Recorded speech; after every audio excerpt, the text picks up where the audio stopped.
Hello and welcome to No Drop Big Ride series. On this episode, I want to recap the biggest ride I've ever done, and that was a 422-mile non-stop ride from San Jose, California to Los Angeles. Big Ride series chronicles the biggest rides I have ever attempted and the lessons I learned from each challenge. Big rides are always huge learning experiences, and a spirit of curiosity is what connects me to each effort. On this episode, I want to go over how this ride came to be, the planning that went along with it, how the ride actually went, and the lessons I learned after the fact. But before I get into that, if you are finding No Drop helpful, if you're enjoying the podcast, please jump into the podcast notes. There you'll see a link to a PayPal and a Venmo. You can support the podcast that way. It's so helpful for making future content. This ride, San Jose to Los Angeles, was actually the idea of my friend Kim Louie. Kim is a very accomplished endurance cyclist. She had completed events like Race Across the West, which is a 950-mile ride from Oceanside, California to Durango, Colorado. She has also done events like Hoodoo. She knows her stuff when it comes to riding really, really far. She was going to be up in the San Jose area for work, and so her plan was going to be to take a bike with her and then ride back to Los Angeles. She asked me if I would like to tag along on this ride, and I remember being so flattered at the time. My own riding experience was nowhere near hers. I think my biggest ride, this was back in 2019. So at that point, I think my biggest ride was probably closer to 240 miles. So we're almost looking at doubling that. I don't often recommend that people double their efforts. I'm a much bigger fan of slowly kind of working your way up to distances that you want to be at. So if you've done 100 miles, maybe try 130, 150, slowly work your way up to 200. But I couldn't pass up this opportunity. I had no idea if I had the fitness, but I really wanted to give it a shot. So when she asked me, we talked about it. I agreed. We talked about the route for a little bit. The plan was to have me take the train up to San Jose. There's a train that runs all the way from Los Angeles, all the way up the coast to San Jose. I think it continues on. It might even go up to Washington.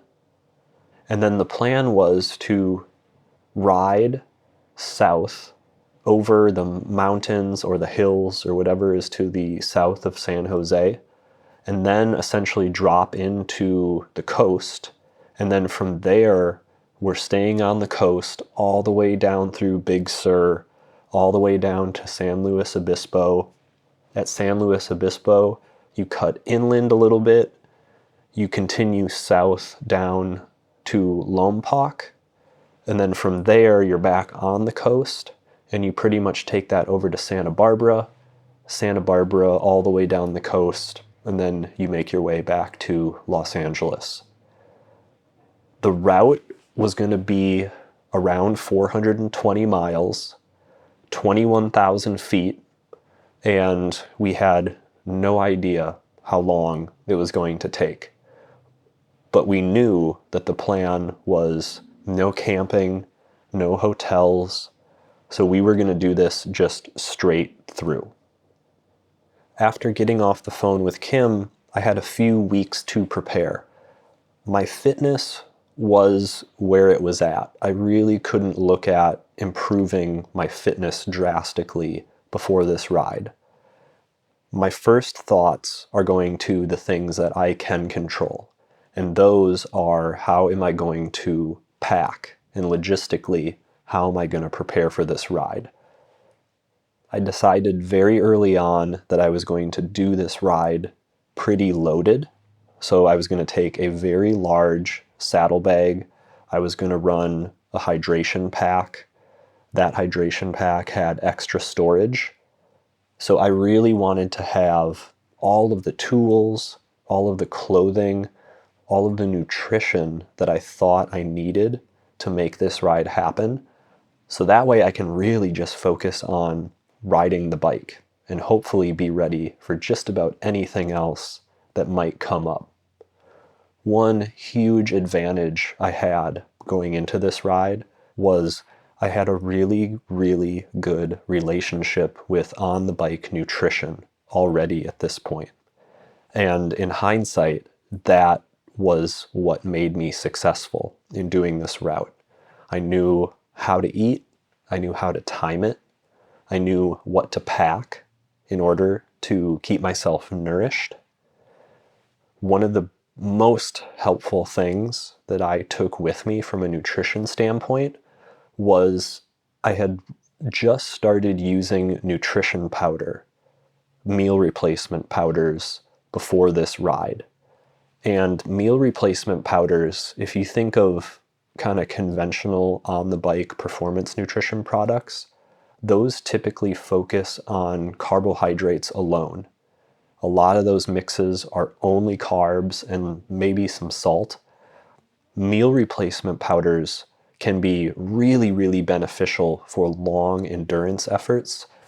You're working at levels where your body can make use of fats. It can probably utilize some protein and actually do some recovery as you're moving. And obviously, carbohydrates are in there. And they're also filled with vitamins and minerals. So these are things that are designed to replace meals. So these meal replacement powders were such a lifesaver. I felt great the whole ride. And I'm getting a little bit ahead of myself. So I have prepared for this ride. I've spent the weeks getting ready, getting all my gear laid out. I kind of treated it like I would prepare for a backpacking trip. If you've ever done backpacking, you kind of, when you're preparing for that, you kind of lay out all of your gear. And then you start to think, okay, what is the weather we're going to be facing? What are my nutrition requirements going to be? And you sort of simulate what you need to pack. And you see first if that even fits. And then if it doesn't, you kind of start to cross things out and take things out of the pack until you get to a point where, okay, this is manageable. So I've got all my gear. I'm ready for all the weather I think I'm going to experience. I've got all my nutrition dialed in. I had lots and lots of tools. So if anything went wrong with my bike, I would be able to handle that scenario. And I even took things, this was the first ride where I took chain lube because, even something as basic as your drivetrain, if you have drip-on dry lube, that stuff is maybe going to last for 100, 150 miles. So to be able to reapply that throughout the ride, those are the little things I wanted to have a handle on in order to increase my chances of success. All my gear is finally together, and it's October of 2019, and I'm finally getting ready to get on the train and go meet Kim to actually take this ride on. The train ride up to San Jose does take a long time. It's an 8 or 9 hour train ride from Los Angeles. If you were to drive that, it would probably be closer to 5 or 6 hours. So it does take a while, but the Amtrak is so great and it makes it so convenient. You pass off your bike, somebody puts it in a car, secures it, and then basically you just get on the train and you just go. On the train, I mostly just relaxed. I tried to carb load, so I brought some food with me. I was carb loading on the way up. I was doing little workouts here and there just to keep my body kind of primed but not stress it out too much. Knowing that I was going to be riding, starting at 5:30 a.m. the next day, I didn't want to be stiff. I didn't want to just, sit in a chair the whole time and kind of let my body lock up. So I was walking around the train a lot. I was eating lots of good food that I brought and really trying to put myself in just the best place to make this ride successful. I arrived in San Jose. I biked over to the hotel that Kim was staying at, met with her. We chatted about the ride a little bit, and then it was getting to be about 9:30 at night, and it's time to tune out, go to bed, get ready for the next day, especially early in my big riding career. I do not sleep well the nights before these big rides. I remember when I was first doing, my first dozen centuries, I would always stay up the night before, kind of be unable to sleep. Then with my first double centuries and things like that, it's hard to get to sleep. You definitely have feelings of anxiety and feelings of excitement. So probably didn't get the best sleep the night before, but was able to get enough. And in the morning, we had a small little breakfast. I remember we did not have coffee that morning, and that was so disappointing. But I was able to get some a little bit later. And at this point, we're kitted, we're ready to go. One thing about my setup that I'll go over real quick is I had a large saddlebag in that hydration pack with some extra storage. And then I just had the pockets on my jersey and my vest, and that was all my storage. The way that I arranged everything, and this worked really, really well. The way that I arranged everything, things that I wouldn't need access to that often went in the saddlebag. So those were the hardest things to get to. Things that I would need sometimes, so a lot of my nutrition, were in my backpack, so I could get to those relatively easily when we were stopped. And then things that I needed in the moment, like the food that I was going to eat while I was riding, those would be in the pockets of my jersey, in the pockets of my vest, and in my cargo pockets. No, wait. At this point, I don't think I had discovered cargo bibs. So now my bib of choice for long rides like that is the Rafa cargo bib. But at that time, I actually hadn't started using cargo bibs. So I was just in a normal pair of bibs. Yeah, so I had no cargo pockets. So everything was just in jersey pockets or in the pockets of my vest. That was a great way to arrange things. Because the last thing you want to do is think, oh, I need another peanut butter and jelly sandwich, and have to go into your saddlebag to get that. It kills efficiency. So way better, huge time saver, kind of thinking ahead and arranging things in that way. We set out around 5:30 a.m. and it's pitch black leaving San Jose. We make our way south through what ended up being some pretty serious climbs. I'm looking at the elevation profile right now, and to get out of San Jose, it looks like we had to climb about 2,000 feet right off the bat. So within the first kind of 20 miles or so. A lot of climbing, very hilly, lots of up and down. I remember the roads being in terrible conditions, just your body just getting beat up this early in the ride.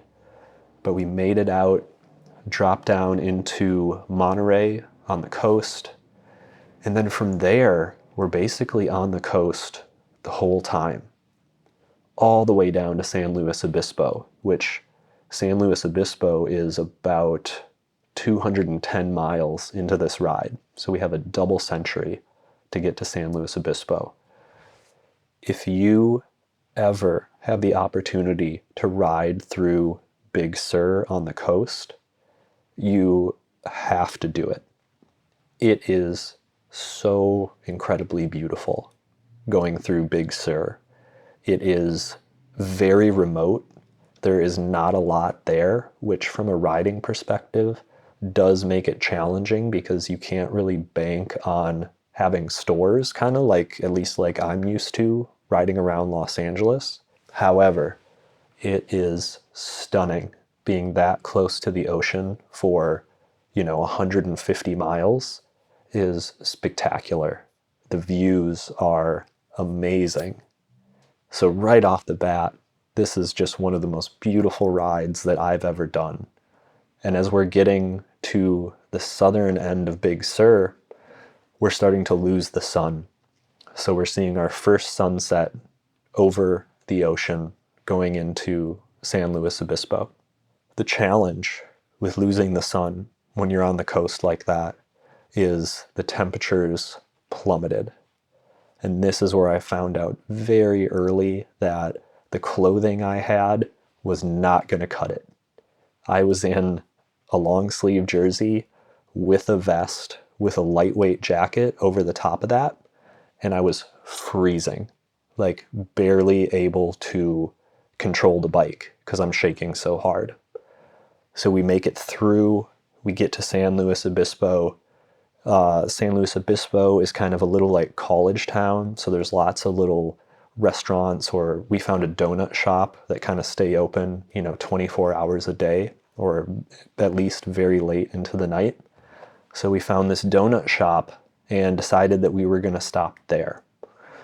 Kim was really struggling with fatigue, and not necessarily fatigue, but just being tired. I think when you work a full week and you work the day before, and then you're going in the next day to try to do a ride that's going to take over 24 hours, that puts a person in a very, very challenging situation. You just don't have, there's this idea of banking sleep, and the idea that you can rest a lot the day before to give yourself the best opportunity for success the next day to stay up all night. I had that advantage. Kim, unfortunately, didn't have that advantage. So when we got to the donut shop, we had a conversation, and we decided that she was going to sleep for 45 minutes and I was going to stay awake. I would watch the bikes and basically just eat a ton of donuts and slam a bunch of coffee. That is what I did for this entire 45 minutes. The other thing that I did that was very helpful and honestly saved me on this ride, I had packed a space blanket, one of those like reflective blankets that you see they hand out at the end of marathons and things like that. I always have those on really big rides, just in case. I took that space blanket, I think it was cut in half, so it wasn't a full one, and what I did was I wrapped it around my body like it was a toga, and then I crossed it down underneath my legs. I must have looked insane. I mean, I've been riding on the coast for 20 hours at this point. Middle of the night, here's some weirdo wrapped up in a space blanket now, hanging out in this donut shop where there's all these like college kids staying up super late on a Saturday night. However, wrapping that space blanket around me, I put my jacket over that. From that point on, when it came to temperature, I was invincible. It was so much better when Kim finally woke up and we left the donut shop. It was, even though it had gotten colder while we were in there, it was so much more tolerable with that space blanket wrapped around me. So we leave the donut shop, we're riding through San Luis Obispo, we're starting to head south again, we're kind of getting back on the coast. But after a while, I could tell that Kim was having trouble because she was getting behind me, she was falling behind.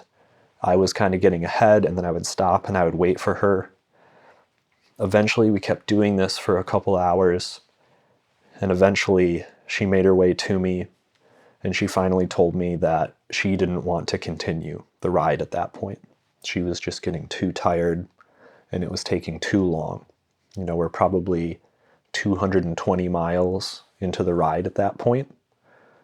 I was worried because the last thing I wanted to do was leave somebody who was fatigued out in the middle of what I saw as nowhere. Neither of us are extremely familiar with this area. So we sat and we talked about it for a while, and I expressed my concerns. And we looked at a map, we looked at some information on the area, and she found that she could, she could make it to a train station. She felt like she could do that, and then she could get on a train and she could take that train back to Los Angeles. I still wasn't stoked on this way forward, but again, she's very experienced. She very, very much knows what she's capable of. And so I just trusted that, and I let her know, okay, well, I'm going to continue on. I feel pretty good, so I feel like I can go further. So at that point, we split up. Now I'm riding solo, and I have a double century to do on my own. Riding through this part, kind of this area between San Luis Obispo and Lompoc, is a little bit strange because it involves riding on the highway a lot. I didn't have a ton of experience riding on the highway. So when I did actually get on the exit ramp, which is a weird thing, and got onto the highway, it's very, very early in the morning. The sun hasn't even come up yet. You have 18-wheel trucks blasting by you at 70, 80 miles an hour. That turbulence that they cause in the wind, those little ripples when they hit you, and you're 200 plus miles into a ride, that was a weird feeling. High stress, high anxiety for sure. Eventually I caught up to another rider, and I tried to explain to them where I was at physically, where I was at literally in my ride. I don't think I quite communicated effectively that I was on my way to Los Angeles, and I had already been riding for a day, and I'm now going into my second day. But this person was so nice. I asked if I could ride with them for a while, if I could draft off them for a while. They were super cool about it. So at this very precarious moment, as I'm riding on the highway for the first time, this person really helped me out just by saying, yes, you can ride with me. We chatted for a little while. That was incredibly, incredibly helpful, and I'm so grateful I came across them at that time. I rode with them for as long as they were riding, and at that point, the sun is back up. The sun rising on rides like this, when you're through the night is a very, very desperate time to be out there. You do not thrive in the night. You survive the night. So I was able to make it through, and once you see that sun coming up and you can feel the rays and you can see that blue sky, it was honestly like a whole new ride. Like it didn't feel like I had been riding the whole night. It felt like I had just woken up, had just gotten on the bike. You feel great. So I made it through. I got down around mile 300. I'm kind of starting to get into Lompoc now, and I'm starting to think about getting back on the coast. At mile 300 though, I've been out all day. I haven't had any real meals at this point.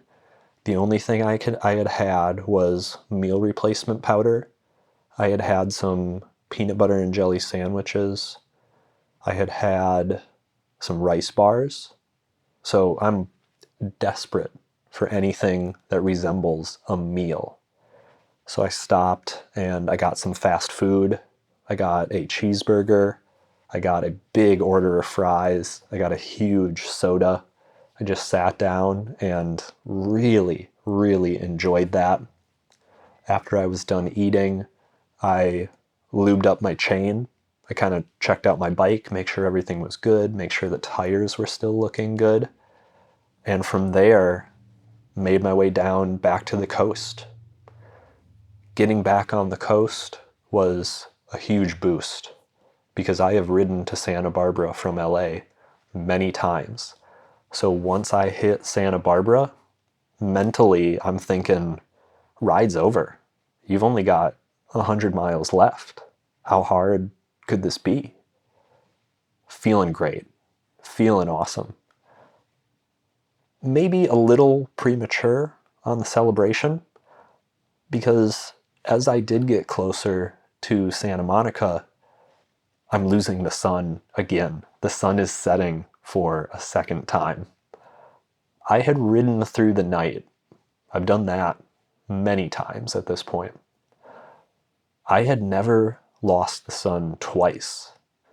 And let me tell you, that second time, that second night you lose the sun is really depressing. To the fatigue that sets in when the daylight disappears is, for me, was absolutely catastrophic. I did not expect that. I had never even thought about it. I've kind of figured, maybe it was kind of prideful to look at it this way, but I kind of figured that I would definitely be back to LA before that second sunset. Fortunately, I'm only 15 miles away from Santa Monica, so I just have to finish off this final stretch in Malibu, rolling back into Santa Monica. From Santa Monica, the original plan was to ride to downtown Los Angeles. But when I got to Santa Monica, I was just like, I'm done. I'm getting on the train. I'm going back home. 400 plus miles was more than enough. So to ride through the city for another 12 miles, not happening. Jumped on that train. I remember there was some sort of activity going on with USC or one of the colleges in the area. The trains are packed with college students again, and I am a mess. I've been riding for, I'd been on the bike for 32 hours, but I had been out for 39 hours total. And I am a mess. And I just can't even imagine people looking at me, people smelling me on that train. Oh, I'm so sorry, everybody. I'm not meant to be seen like that. But I got home, and the feeling of finishing that ride didn't set in that night. But the next day, waking up, having coffee, having a huge breakfast, oh my gosh, just replaying that ride back was spectacular. It taught me a ton. This ride was an enormous learning experience. Things that I did right, thinking about how to pack things, being very, very intentional and structured with that was an enormous advantage. Also, having that connection built with nutrition already. If I hadn't known how to conduct nutrition, there is zero chance I would have been able to pull this ride off. That, for me, is probably the most important thing, the most important lesson that I've learned about big rides like this. Having your fuel intake figured out is priority number one. If I don't have things that are easy on my stomach, that are flavorful in a way that I enjoy, that provide the appropriate types of energy, no chance of success. So this ride really, really showed me that having a handle on food, having a handle on energy delivery is really smart. And it's the only reason that I was able to pull this ride off. I, by all metrics, did not have the fitness to make this ride happen. But knowing how to eat, knowing how to pace myself, those things got me through. Also, the idea of this banking rest and really, really resting the day before you do something like this, again, such an important part for setting yourself up for success. If you want to try to, just send it and go into something like this fatigued, I don't know, maybe there's a chance that it can happen, but it's really not setting yourself up for success in that situation. So having a restful ritual, now I do this before all my big rides. The day before, or even a half day before, whatever is reasonable, have time that is meditative, have time where you're not stressing about packing things, taking care of those things a couple days before. Those things are so important for me. They really, really help direct my energy into the right places. One thing I learned that I wanted to work on for the future, communication is really important if you want to do these rides with people. Even though Kim and I are close and we're good friends, we did not communicate that well throughout the ride. And I think it's an area where we really, really could improve, and where I saw that I could improve on the rides I do in the future. What I mean with communication is, checking in with each other, checking in on how the pace is, checking in on, where do we want to stop moving ahead. We were really taking it as just kind of this go with the flow. I just assume you're in a good place and you assume I'm in a good place. But that didn't work that well and might have been one of the contributing factors to Kim getting too tired and not being able to continue the ride at a certain point. Had we checked in, or maybe even talked the day before to make sort of a loose plan about what we were expecting, I think that would have been a big, big area for improvement. So after this ride, communication and checking in with people became very important and something that I really, really tried to do a better job about. Another thing that I learned from this ride is that sometimes data is not helpful. At this point in my riding, I didn't really ride with a cycling computer. I had never used a Garmin before. And going into this ride, I borrowed a friend's Garmin because I wanted to have redundant copies. So I was going to run Strava on my phone, and I was going to run the Garmin at the same time, so that if either of them went bad, I would still have a file. So I mounted that Garmin right on the front of my handlebars. I cannot tell you how depressing it is to look at a Garmin that says you've gone 10 miles and you have to go 410 miles more.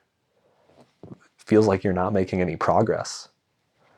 One of the first things I did on this ride was, after the first 100 miles, I took the wrapper from a package of Oreo cookies. I put it over the face of the Garmin, and I put a rubber band around that. I didn't know you could turn off the screen at this point. Like I said, I was very new to this whole cycling computer thing. So I blocked off that screen and I left it that way for the rest of the ride. If you see my bike, to this day, I have my Garmin mounted upside down on the top tube. It is never in view. Occasionally, if I do really big rides where I need navigation, I will flip it right side up and I'll have the screen, I can touch it and it'll turn on for, 15, 20 seconds and then it turns back off. Not interested in data. Wasn't doing anything for me. It really felt like the numbers were lying to me. It really felt like the numbers were not trying to help me. So that was a big lesson I learned, was that for me, I just need to do the ride, and the ride's over when it's over. No amount of data along the way is going to help me. And so that is a preference that I still hold to this day, that I learned from this ride. Still, as of 2024, I have not attempted any rides that are a further distance than this. The very final metrics on this were 422 miles, 21,000 feet of climbing. The ride time was about 32 hours, and the total time was about 39 hours. So this ride was a beast. Non-stop, no sleep, learned so much about what I am capable of, and someday will absolutely try to outdo this one. But for the moment, San Jose to Los Angeles, biggest ride I've ever done. I'm going to put the link to the Strava of this ride into the podcast notes. So if anybody's curious about seeing the route, about planning future trips and things like that, feel free, take a look at the file. The biggest challenge about riding through that Big Sur area is that it's often closed. There's a lot of landslides in that area. The highway washes out pretty regularly. So do your research. If you want to ride through Big Sur, do your research, make sure it's open at the time. And there are some very cool campsites and kind of hotel things along the way. So make a little multi-day trip out of it. The views are stunning. Highly, highly recommend it. That finishes up Big Ride Series, Episode 1. Biggest ride I've ever done. I've got more rides that I want to recap. Nothing quite as beastly as this, but things that have come very, very close, including an Everesting. If you are enjoying No Drop, if you are finding these episodes helpful, you can jump into the podcast notes. There you'll find the link to a Venmo and a PayPal, and you can support the podcast that way. Alternatively, you can subscribe, review, like this podcast on whatever platform that you listen on. And until next time, ride safe.